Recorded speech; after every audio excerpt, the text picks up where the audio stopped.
because she's Star, and we are about to go on a journey that I am terrified to start. Luckily, we won't be doing it alone. I am about to start the 100 Baby Challenge. I have gotten a ton of requests to start this challenge, and I have finally caved in. I barely survived the Ultimate Babysitter Challenge, and that was only 7 kids. I have no idea how I'm going to survive this. But, like I said, we won't be doing this alone. My very good friend Melody Flower and I are both starting this challenge, and we've set up a competition to see who will finish first. So, make sure to go check out her channel and keep tabs on her for me. A link to her profile will be in the description box down below.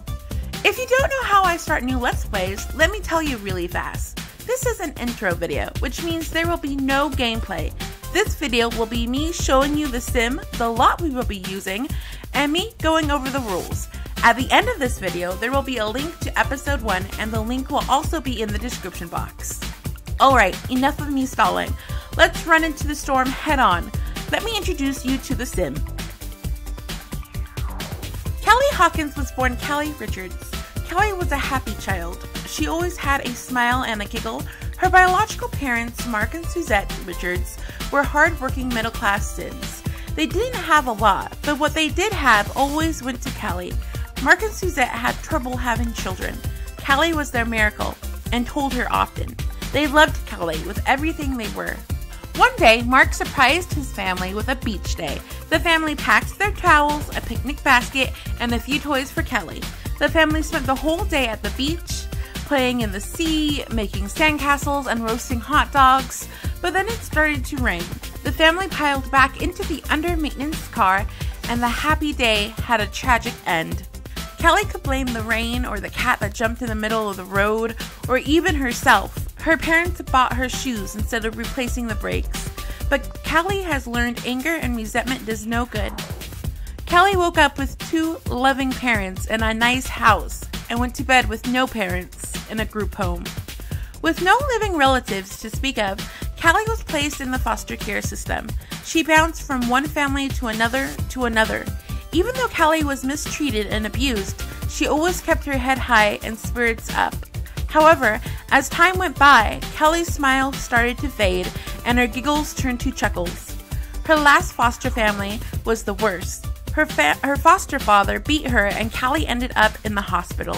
When Miss Lena Hawkins, Kelly's social worker, showed up at the hospital, Lena's heart broke. Lena had seen Kelly from day 1. She was the one who transitioned Kelly every time. Lena knew Kelly. Lena knew Kelly was a good girl who was having bad luck, and Lena knew Kelly was at her breaking point.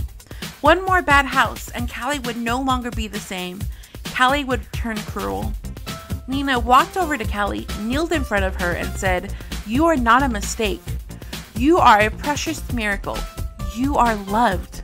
Kelly stared into Lena's eyes. It had been so long since Kelly had heard those words.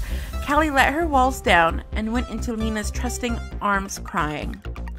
Lena took Kelly home, and together Lena and her husband John adopted Kelly. Kelly once again was in a loving and safe home. Lena was strict and firm, but John was spontaneous and free-spirited. Lena taught Kelly respect, honor, and self-control. John taught Kelly love, laughter, and fun. But as Kelly's life would have it, she couldn't have happiness without pain. Kelly had gone to John's workplace to ask for a ride home when she walked in on John kissing one of his co-workers.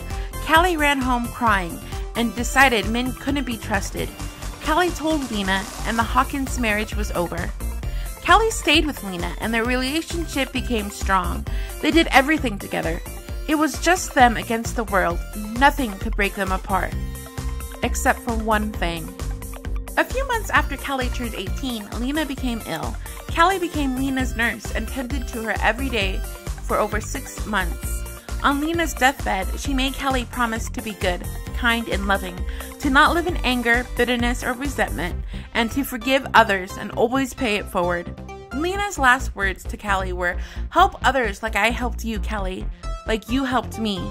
You can change the world." Kelly promised, and at Lena's funeral, Kelly promised herself she would have a family full of love, laughter, and keep Lena's legacy of safe, happy kids alive. Now that we know Callie's backstory, let's move on to the lot we will be using. As you can tell, I'm using a speed build to show you how I spent Callie's simoleons. It's not that great of a house, but it's a little more than a shack, and that makes me happy.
I made Callie her own bedroom and a decent-sized nursery. I also gave Callie all the necessities.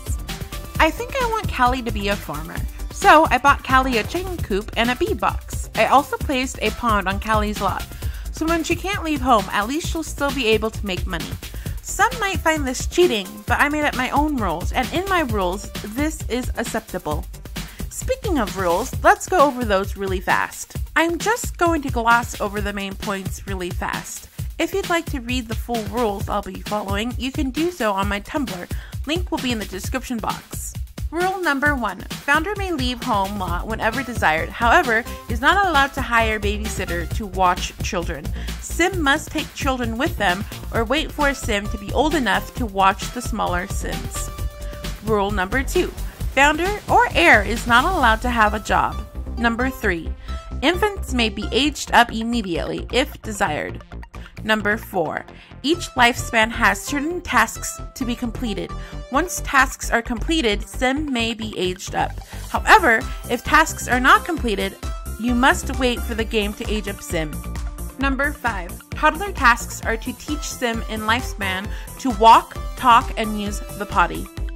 Number 6. Children and teen tasks are for the Sim in lifespan to get an A in school and to get on the honor roll.